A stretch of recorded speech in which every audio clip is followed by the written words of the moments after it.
Yo,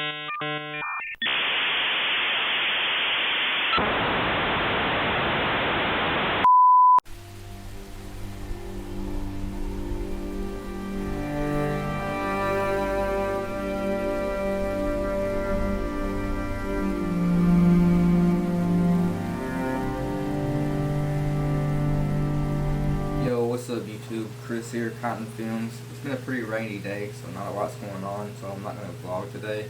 And as I promised, here's my first Q&A. We're going to jump straight into it.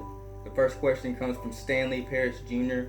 and he asks, which glide cam is best for DSLR video, the HD2000 or HD4000? Have you used any cheaper alternatives? The best glide cam is going to have to be the 4000 for the simple fact that it holds more weight than the 2000 does. They're going to perform pretty much the same, but say you want to rent a heavier camera or maybe use a red or whatever the situation is, the 4000 is going to have a better chance of flying it than the 2000, so you're just always going to have more options with different cameras when you get the 4000 over the 2000. And as far as alternatives go, check out the Wildy Cam. It's a great alternative to the HD 4000 and it's at a great price point. Next question comes from George Edmondson and he asks, what's more important, body or glass? I'm going to have to say glass is better for the simple fact of it's a better investment because, you know, camera bodies are always changing and technology is always changing. So where you might go and invest a lot of money in a camera, within the next year there might be something out at the same price point that's way better. So, you know, you can invest in glass and have that for 15 years to come because, you know, it's always good. You get good glass and it's going to stay with you for a long time. So glass is definitely a better investment than a body. Next question comes from DeMarcus Billups and he asks, what's a good camera and software to use when doing filmmaking? About the camera, it's going to be completely subjective. It depends on your budget, but I'll give you a few recommendations. The first camera that I recommend is the Canon Rebel T3i. It's a great intermediate camera. You can get it for about $400 or $500, maybe even cheaper used. Got a flip out screen, shoots 1080p, so it's really great for the price. Moving up from that, you got the Sony a6300. It's in about the $1,000 price range. It's got internal 4K, great low light, shoots 120 frames per second. It's got log profile, so definitely check that out. It's a great camera. And then moving up from that, you got the Panasonic GH4, which I was just using, but just recently was stolen from me. So yeah, definitely check all of those out. The next question comes from Cheyenne Clements, and she asks, how much does it cost for a good photography camera, and what camera is best for photography? The best camera for photography is the one you can afford. Especially if you just got a cell phone and you can't afford another camera and you have an iPhone or something to shoot with it, just make sure you're always shooting. The best camera is definitely the one you can afford, so it doesn't matter if it's an iPhone, Polaroid, it really doesn't matter. Just make sure you have something to shoot with and take a lot of pictures. Next question comes from Dex McCullough. What are the steps in your post-production editing workflow? My workflow is always the same. The first thing that I do is import all my clips into Premiere. Once I do that, I import the audio or music file and add it into the timeline, and then I stack all my performance clips on top of each other. I'll go through and I'll cut out all my favorite performance shots and I add them to a track. And then once I do that, I'll go through and add B-roll, and then I'll go through and add effects, color the video, export it, and then I'm done. And I'll definitely release a tutorial for my whole timeline here soon. The next question comes from Philip Davison. He asks, what's the best all-around videographer lens for music videos? Also, what is your thought on using Lumetrics, and how do you get the video to look as it is in editing software? I understand frame rate and bit rate I have exported as supposed to, but YouTube and Facebook sometimes recompress footage and make it look choppy. As far as lenses go, it's another subjective thing. I don't know what your budget is, so I'll just give you a few recommendations. The first one would be the Tamron 17-50. It's a great lens if you're on a crop sensor camera like the GH4 or the Rebel series.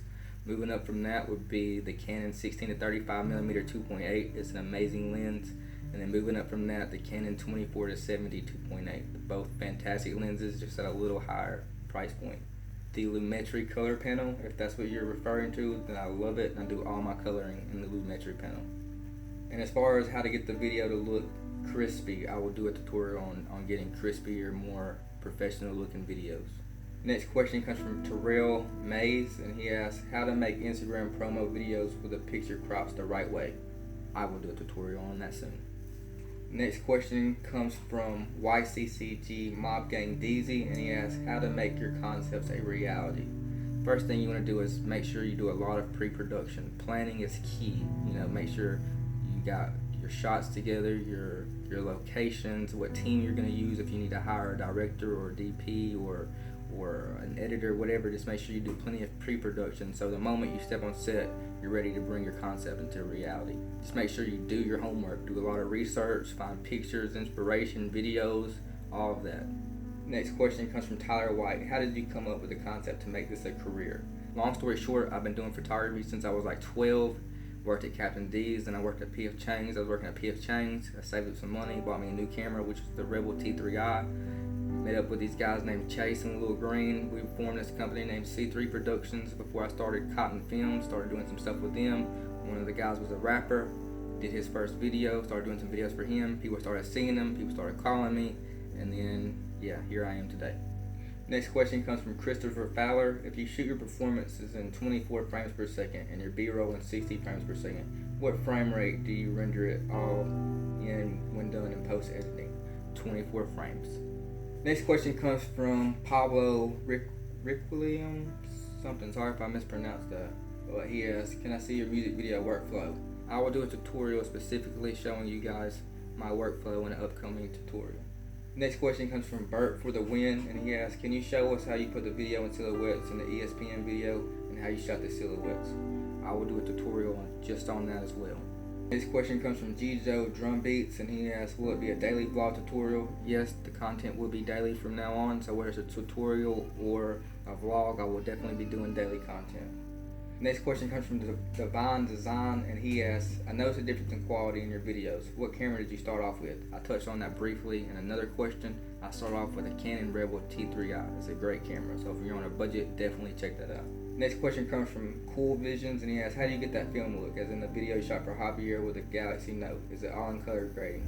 It's a mixture of things. It's color grading, editing, shots, lighting. It's just a mixture. I will definitely do a tutorial for you guys showing you how to get crispier, more professional looking videos in an upcoming tutorial.